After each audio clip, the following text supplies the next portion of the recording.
Hi guys, welcome to team Chichha. చిత్రాలు చర్చలు.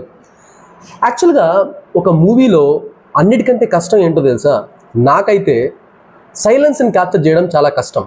ఒక డైలాగ్ని క్యాప్చర్ చేయడం ఈజీ, ఒక ఫైట్ని క్యాప్చర్ చేయడం ఈజీ, ఒక సాంగ్ని క్యాప్చర్ చేయడం ఒక రకంగా కొంచెం కష్టమైనా చేయొచ్చు. కానీ సైలెన్స్ని క్యాప్చర్ చేయడం చాలా కష్టం. సైలెన్స్ని క్యాప్చర్ చేయాలి అంటే సీన్లో చాలా బలం ఉండాలి. ఆ యాక్టర్స్ ఎవరైతే ఆ ఎమోషన్స్ని పర్ఫామ్ చేస్తున్నారో వాళ్ళు ఎక్సలెంట్గా ఆ ఎమోషన్స్ని ఎమోట్ చేయగలగాలి. అప్పుడే సైలెన్స్ని క్యాప్చర్ చేయగలం. సైలెన్స్ని క్యాప్చర్ చేయడంలో Prem Kumar, the director of Sathyam Sundaram movie, చాలా చాలా చాలా పర్ఫెక్షన్ చూపించారు. అసలు మూవీ కథ పరంగా చూసుకుంటే it's a single line story, కానీ కథనంలో ఆయన చాలా పర్ఫెక్షన్ చూపించారు. ఎందుకంటే ఒక 2 క్యారెక్టర్స్ జర్నీని అంత నీట్గా స్క్రీన్ మీద చూపించగలిగారు అంటే ఆయన రైటింగ్లో చాలా టైం తీసుకుని ఉండాలి. గౌతమ్ వాసుదేవ్ మీనన్ గారి మూవీస్లో మీరు బాగా గమనించారంటే స్టోరీని హీరో వాయిస్ చాలా వరకు నరేట్ చేస్తుంది. ఒక ఇంటర్వ్యూలో ఆయన చెప్పారు, యాక్చువల్గా ఆడియన్స్ చూస్తున్నప్పుడు ఇది చాలా ఈజీ నరేషన్ అనుకుంటాం, కానీ వెనకాల డైలాగ్స్ చెప్తూ కథని ముందుకు నడిపించడం కష్టము అని చెప్పి. అలానే సింపుల్ మూమెంట్స్ ఆఫ్ లైఫ్ని స్క్రీన్ మీద ప్రొజెక్ట్ చేస్తున్నప్పుడు ఆడియన్స్కి చూడడానికి ఈజీగానే ఉంటుంది, కానీ తీయడానికి చాలా కష్టం. కానీ అలాంటి సింపుల్ మూమెంట్స్ని, లవబుల్ మూమెంట్స్ని మూవీలో చాలా బాగా చూపించారు. To be so frank, some parts of the movie కొంచెం లాగ్ వెళ్తుందేమో అనిపిస్తుంది. బట్ ఆ క్యారెక్టర్స్, అరవింద్ స్వామి గారు కావచ్చు, కార్తీ గారు కావచ్చు, వాళ్ళ మధ్యలో ఉన్న ఆ డ్రామా, ఆ ఫీలింగ్స్, ఆ ఎమోషన్స్ ఆడియన్స్ని కట్టిపడేస్తాయి. Coming to the performances, Arvind Swamy గారు అసలు ఎంత బాగా యాక్ట్ చేశారంటే ఆయన స్క్రీన్ మీద చూస్తున్నంతసేపు ఏదో ఒక పాయింట్ ఆఫ్ టైంలో మనం కూడా ఆ క్యారెక్టర్కి కనెక్ట్ అవుతాం.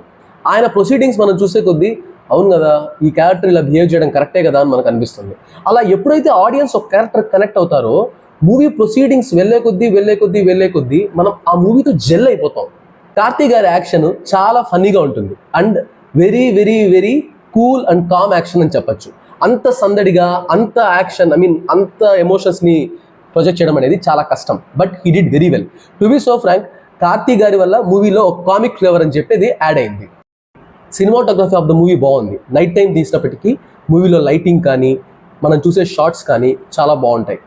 ఈ మూవీ డైరెక్టర్ ప్రేమ్ కుమార్ గారు. ఈయన ప్రీవియస్ ఫిలిం 96 చాలా మందికి ఫేవరెట్ ఫిలిం. ఎందుకంటే because of the emotion and the moments that the movie offers to the audience. ఈ మూవీలో నాకు ఆయన్ని అప్రిషియేట్ చేయాలనిపించింది ఏంటి అంటే the detailing in the movie. First shot నుంచి final shot of the film వరకు ఆయన మైండ్లో ఫిక్స్ అయిపోయారు, నేను ఇది చూపించాలి అని చెప్పి. అలా అది ఫిక్స్ అవడానికి ఆయన ఎంతో శ్రమపడి ఉంటారు, ఆయన ఎంతో కష్టపడి ఉంటారు. అది స్క్రీన్ మీద కనిపిస్తుంది. మూవీ టైం ఫ్రేమ్ 2018లో నడుస్తున్నప్పటికీ వాళ్ళు ఒక బైక్ వాడతారు. ఆ బైక్ చాలా పాతది. నేను ఆ బైక్ ఎందుకు వాడారు, టైం ఫ్రేమ్ పరంగా మూవీ మ్యాచ్ అవ్వట్లేదు కదా అని మనసులో అనుకున్నాను. బట్ హాఫ్ అన్ అవర్ తర్వాత ఆ పర్టికులర్ బైక్ వాడడానికి ఒక డీటెయిలింగ్ ఇచ్చారు. I felt very very very convincing అనమాట. ఇలాంటివి చూపించాలి అంటే he must have thought it in his mind. ఇంకా ఈ మూవీ నెగిటివ్స్ అని చెప్పాలి అనుకుంటే కొంచెం స్లోగా ఉంటుంది మూవీ. అది నెగిటివ్ అని చెప్పలేము, ఎందుకంటే ఆ మూవీ ఫ్లేవరే అలాంటిది అనమాట. It's a slow movie, but it's a feel good movie. ఇంకొకటి నాకు అనిపించింది ఏంటి అంటే, నేను చూసింది తెలుగు డబ్బింగ్లో చూశాను.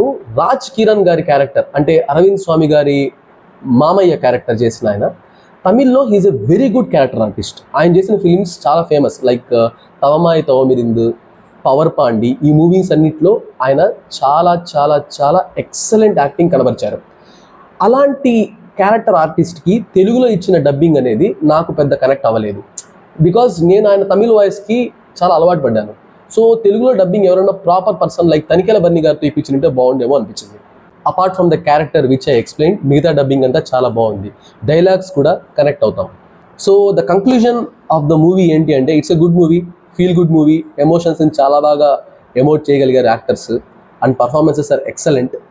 టెక్నికల్ టీమ్ కూడా వాళ్ళ బెస్ట్ వాళ్ళు ఇచ్చారు. థియేటర్స్లో చూడడానికి ట్రై చేయండి. ఇఫ్ నాట్ ఓటీటీలో వచ్చినప్పుడు ఖచ్చితంగా చూడండి. It's a very good movie. Team Chichha rates Satyam Sundaram 3/5. Review ఇచ్చే స్టైల్ అండ్ మా రివ్యూస్ నచ్చితే లైక్ చేయండి. సినిమాలు బాగా చూసే వాళ్ళకి షేర్ చేయండి. మీకేమన్నా ఇంకా ఇంప్రూవ్ చేసుకోవాలి మేము అనిపిస్తే దాన్ని కమెంట్ చేయండి. And don't forget to subscribe our channel team చిచ్చా.